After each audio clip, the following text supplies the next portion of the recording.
This is a short bite episode of Homeschool Together.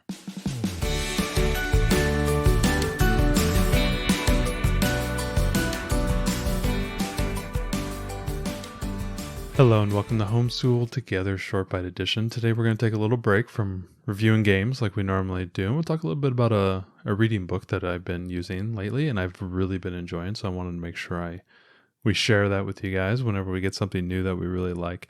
This is the Scholastic Daily Word Ladder Exercise, Daily Exercise, kind of a phonetics and fluency word ladder book.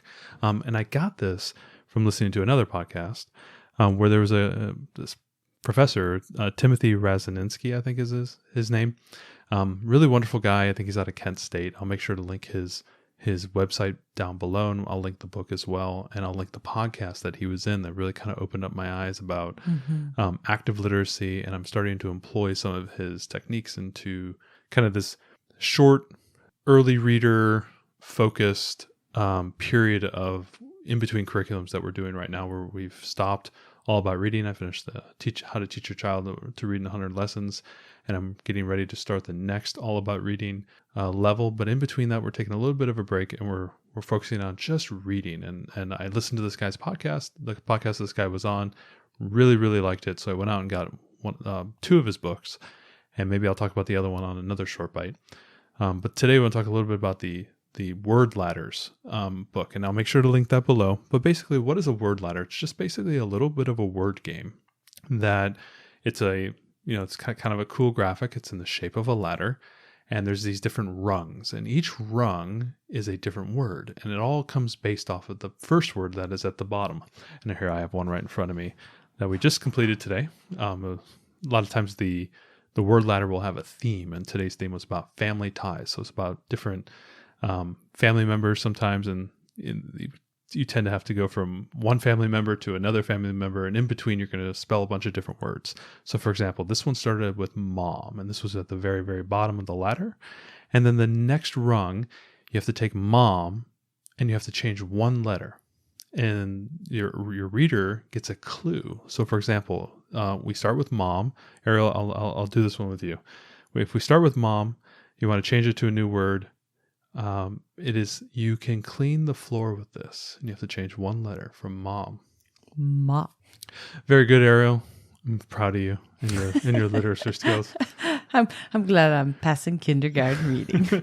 And so then what you do is now you have mop, and now you're going to get another clue on what you have to change one letter, and it creates a new word. In this case, the next one was, the opposite of bottom. It is top. Top. So you go from mop to top. And so basically you're giving the clues, and sometimes if the learner gets a little stuck on the word and they're like, oh, I don't know what this, like for example, today my learner didn't know about it was a lighter shade of brown, tan. She really didn't know that. So right. I had to give her basically a hint. Sometimes I have to give her a hint, and in the suggested hints they give you the clue, and then they give you a more direct hint. You have to change the vowel. And that sometimes can trigger my learner to go, oh, this is a different word. Okay, I got that one. Sometimes I have to just tell her the word, and then she goes ahead and spells it. What's great about this is that she's working on her decoding. She's working on rhyming words.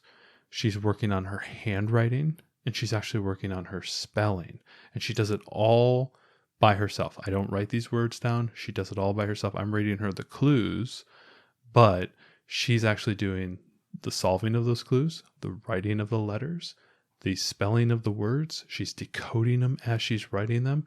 And she really loves doing these. Like, she'll literally beg me, Daddy, can we do another one? Can we do another one?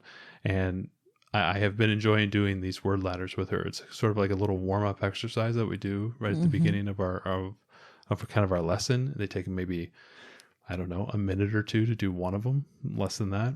And you can do two of them in a couple of minutes, and I'm just motoring through them. Now, some of them, obviously we started with CVC words. Now we're getting into 4-letter words. And what's cool about it is the ladder will kind of compress and expand sometimes. Sometimes it'll be a 4-letter word, and then it goes into a 3-letter word. So they talk about like removing a letter, right, or adding a letter. For example, we had one where it was mall, and then the final clue was a 5-letter word that was the opposite of big, and you had to add an S at the beginning of it to make small.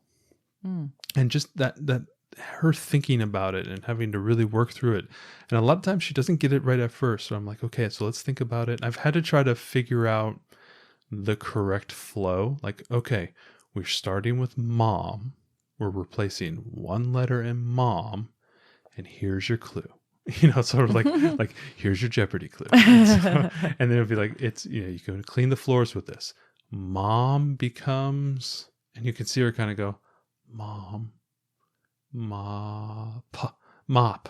And you'll see her click inside of her Yeah, head. it's really great because she's running through all of these different options that it could be, and she's testing to find the right answer. So that's a really great feature of this. Yeah, actually. So reading, so basically spelling skills, enhanced vocabulary, things like that, becoming better, more fluent readers. So she's reading the words and she's having to write it and spelling and decoding. I just love this exercise. He talked a lot about this as kind of like a nice warm up. The Dr. Tim, I'll say Dr. Tim, talked a lot about this as kind of like a nice exercise for you to use with your learner, along with the other things he suggested. So I really highly suggest, if you can, I think you can get these for like $7. They're really, really cheap. If you can get I think if you can buy the PDF of it, you can print them off. That's what we did. And now that we have them printed off, I just have them in the sheet. I think in our copy workbook. And so when she's doing some copy work, I pull out the word ladders and we do both together. And it's like a nice little 10-minute exercise where she has to do her copy work and then she does her word ladders. Really, really great thing. I think it's been helping a lot with the reading. I've seen some improvements in a lot of this early reader effort that we've been doing, really focusing on actually a lot of time on page and actually doing the reading. So anyway, word ladders, I highly recommend it. I'll have all the links down below if you want to learn more about this and learn a lot more about the techniques that Dr. Tim has had. And I think I'm geeking out on him a lot. And I think once if some of these techniques really work for us, I think I'd love to get him on the podcast. The guy's really, really smart. Knows a lot about reading, a lot about early readers. He talked a lot about the 5, 6, 7, 8, 9-year-old levels and how important it is and all the techniques you need to do. And so I know a lot of us are in this world right now where we're trying to get our kids to learn how to read, and we may have reluctant readers or maybe just starting this. I think these are some really great techniques, and he really approaches reading in kind of this holistic viewpoint where it's not just phonetics. It's fluency, it's reading, it's confidence, it's expressions, it's, rereading texts over and over again. So I've been really enjoying this, and adding the word ladders in has been a really cheap little win that we've gotten. So I really encourage you guys to head out there and see if you guys can maybe download a few off the internet and see if you probably just search word ladder exercises and you probably find them. Maybe Scholastic has like a teachable section. You can get PDFs of it. Yeah. And then you can do Teachers Pay Teachers and you see if someone else has other stuff. You can even make up your own.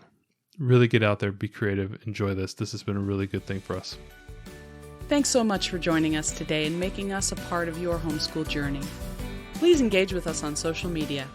Join our Homeschool Together podcast group on Facebook and find us at Homeschool Together Podcast on Instagram.